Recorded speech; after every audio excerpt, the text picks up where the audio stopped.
Melody Robinette is a speculative fiction author. Her first published book is a romantasy called These Vile Hearts. In this story, we meet Maddox Sinclair, a young woman who has run out of options. No job means no health insurance, a death sentence for a type 1 diabetic like herself. She flees to the forest to make a desperate deal with the tree spirits, or dryads, specifically the Myrtle Queen, who promises if Maddox kills the Redwood King, she will be cured of the illness that threatens her life. But Maddox mistakes Prince Castor for the king. Castor, we learn, has a serious condition himself. He is cursed. Anyone who loves him is doomed to die. Yet, sparks fly between the two in this captivating novel. In our What We're Reading interview, we'll hear how Melody drew from her own health issues for this story, her love of Dungeons and Dragons and romance, and how her imagination ran wild from an early age. So growing up, my mom used to read all of these piles and piles of books to me every night. Actually, I think I demanded that. Um, and my imagination, after having done that nightly for the first several years of my life, my imagination was absolutely wild. Like, I was perfectly content just being in my room with my toys, and I would have these elaborate scenarios built up with like intricate, character backgrounds with relationships and all of this stuff. So I think it was just naturally in me to tell stories. These Vile Hearts is a romantasy. It's a romantic fantasy, but it has this very real world element. Your main character, Maddox, has type 1 diabetes. It drives the plot, and nearly every decision she makes in the story, she seeks out the Dryad Queen to make a deal with her to be cured. And, dealing with type 1 diabetes, I've learned is actually something you are very familiar with. You drew on your own experience with this condition. Can you talk about that? Yeah, I hadn't planned to put my condition in a book. I was just sort of fiddling around with book ideas at the time. I thought, I wanted to write a fae novel. I wanted it to be set in the redwoods because I just love that aspect of, you know, the scenery, the giant trees. I visited there a while back and it was just gorgeous. And I knew I wanted there to be a fae prince of sorts, a king something who made a deal. And I knew I wanted there to be a mortal that had some big problem in her life that she would make a deal with the dryad as well. And then there would be like, they would be kind of against each other. And, one can't have their pact and the other also have their pact. Like there has to be one or the other. But I didn't really know what to do with her at the time. So I just kind of left that on the back burner. And my insurance changed. I was with a school district at the time, and they switched providers. What I was paying before was a couple $100s for my supplies. And then the way they coded things with this new insurance, it was going to cost me Oh $2,500 my to get the goodness. same exact supplies that I'd had every month. Hmm. And I was absolutely furious. And I happened to have, like, when I found that out, I happened to have my Pinterest board up of my book that I was working on and all this stuff. And I was like, okay, that's why she would make a deal with a dryad because I'm furious. I could see why she would be furious. And I needed it to be something that was like dire enough that you wouldn't mind maybe killing a fey king in order to get something. Because like I probably wouldn't kill a fey king, maybe, but I would probably consider it if I was in the state that she was in. She didn't have the support, and I'm lucky enough, privileged enough to have insurance. But there are diabetics out there who are not as privileged, who have to ration their insulin in order to make it to the next month or the next time they get paid.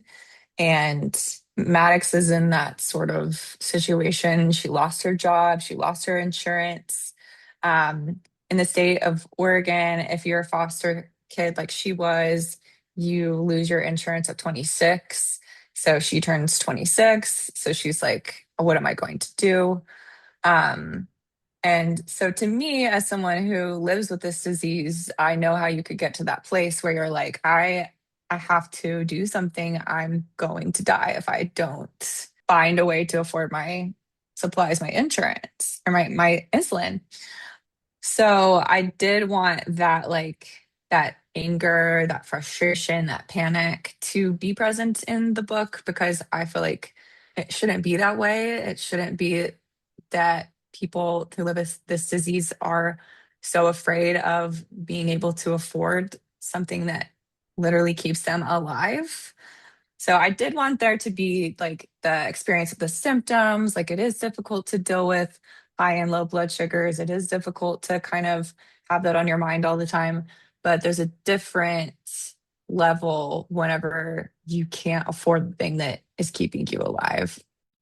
This is what we're reading. We're talking with Melody Robinette. She's the author of These Vile Hearts. This is very much Maddox's story, but you give us this dual point of view between her and Prince Castor, who is a dryad, brother to the Redwood King. Castor himself is inflicted with a condition, or rather a curse. Anyone who loves him is doomed. What inspired this particular condition? I wanted the thing that the prince had to sort of be a foil to what Maddox was doing. Like her goal was to kill him. And so his goal is to get her to love him. I kind of thought of the movie How to Lose a Guy in 10 Days, Yes. where he's like trying to get her to fall in love with him. She's trying to get him to break up with her. Right. Like, how do I do all these wild things? And he breaks up with me. So I really like that dual, like opposite pact situation. And it's like, why is he being so nice to me? I'm literally trying to murder him. So she's like so confused. So I just wanted it to be a foil, I think. But as I learned like more about him, it made perfect sense. If he's someone who people kind of are afraid of in his kingdom. Like they know about this curse. So they're like, don't get too close to him. Like you'll die. So he kind of keeps everyone at a distance and he doesn't have like that closeness. And Maddox can sometimes feel that way too. So they do have that in common and kind of see that in each other, like not having a feeling of belonging. Um, so yeah, I wanted to play with like the dual packs like that. And I think this sets us up for a really good enemies to lovers trope here, good enemies to lovers theme.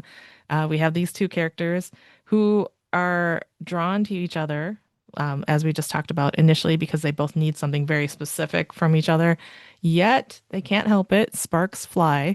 Can you talk about this enemies to lovers element in These Vile Hearts?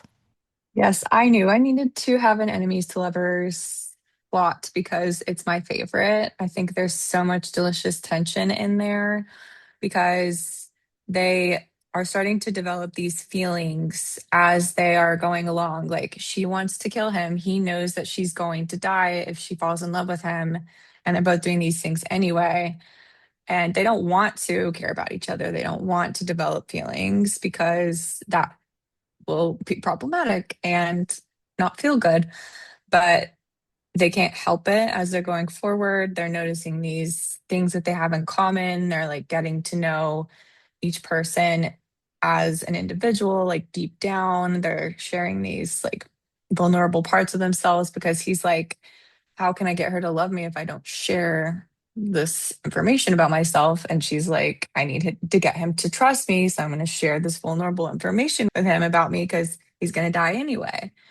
And then, like, slowly things start to shift. And I wanted it to feel like that. So I read that you enjoy playing Dungeons and Dragons, the role-playing game, and binge watching Love Island. These seem to be things that complement your world building and characters in your book. We've got dryads in a redwood forest, we've got sprites, sirens, plus this complicated relationship and dramatic love. Can you talk about how these things that you enjoy inform your work? Yeah, I am obsessed with Dungeons and Dragons. It is so fun to immerse yourself in not only a world, but like a character. You become that character whenever you're role playing. Um, and I've always liked to go for the tragic backstory. So usually I'm playing like a caster type character where it's like I am this dark, disgusting thing and no one wants to be near me because I have this curse. But inside, I'm very soft and loving and I just want love. Like that's my kind of character I like to play. And the world building, it's just, it goes hand in hand. Like it informs your characters, how they develop. So I guess I would say, um, the Dungeons and Dragons aspect is more like the world building, the magic, that feeling. And then Love Island, I have to defend Love Island all the time because people are like, "What? That is such a trashy show. Like, what do you mean you watch that?" Like they're very high, on their high horse about it. And I'm like, okay, but if you enjoy watching people, or if you enjoy sociology, like people interacting, Love Island is such a great show for that because they're literally being filmed 24/7, all day long, every day of the week. And you see these people develop, you see these really small interactions. And actually, my favorite part of Love Island is like the friendships that develop and like the closeness that happens. They have whole arcs as well, like romantic arcs in these shows. So, yeah, I would say both of those loves definitely informs my storytelling. I'm just a sucker for romance, but also like people in general. I think it's a great way to study human behavior. Melody Robinette is the author of These Vile Hearts. It's what we're reading. I'm Tammy Bobrowski.